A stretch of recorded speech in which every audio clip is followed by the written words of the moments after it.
the stop loss, one of the biggest controversies in trading. The trading world is split in two. Some say a stop loss must be in place, and others say the stop loss is a joke. Personally, I do not use stop losses. Well, not physical ones. I call it a mental stop loss. To apply this in your trading, you need a reasonable position size, years of experience, deep knowledge of your instrument, and a disciplined mindset. For me, the time to exit a trade is when you actually realize you were wrong about the direction of the position.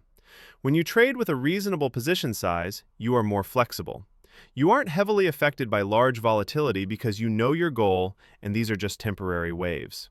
This is why you always identify your wide stop loss first and then calculate your position size to stay within your risk budget. For example, if your risk per trade is $50 and you identify a logical stop loss that is $100 away for a $1,000 value position, you would need to drop your position size to $500 to ensure that if your stop is hit, you only lose your $50 budget per trade.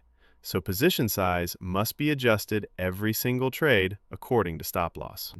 Physical tight stop losses can be hunted by fakeouts, high volatility moments, or news events. Some argue that institutions hunt your stops, but that isn't true at all unless you use stop limit orders. Market orders are never on the order books, so institutions never know your stop loss, but they can easily predict where the liquidity sits. They know the obvious technical levels, so tight, predictable stops are always going to ruin your profit factor. Using ATR-based stops is another option to avoid getting hunted by small, volatile moves. Trailing stop loss or break-even stop loss strategies also reduces the risk. Famous traders share similar views. Warren Buffett famously said, "I have a house I like worth $100,000, but if anyone ever offers me $90,000, why sell it immediately?" The logic is simple. If you believe a company is worth more than its current price, a drop should be a reason to buy more, not sell. Richard Wyckoff was also against tight stop losses.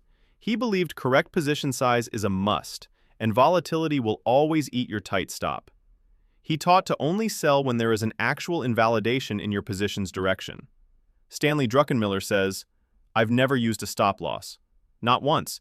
It's the dumbest concept I've ever heard." He believes if you buy because earnings are growing, and the price drops 15%, but earnings are still growing, you stay in or buy more. Every working strategy is an edge. Either you use stop loss or not. To build your own edge, check my indicators on TradingView at the link below.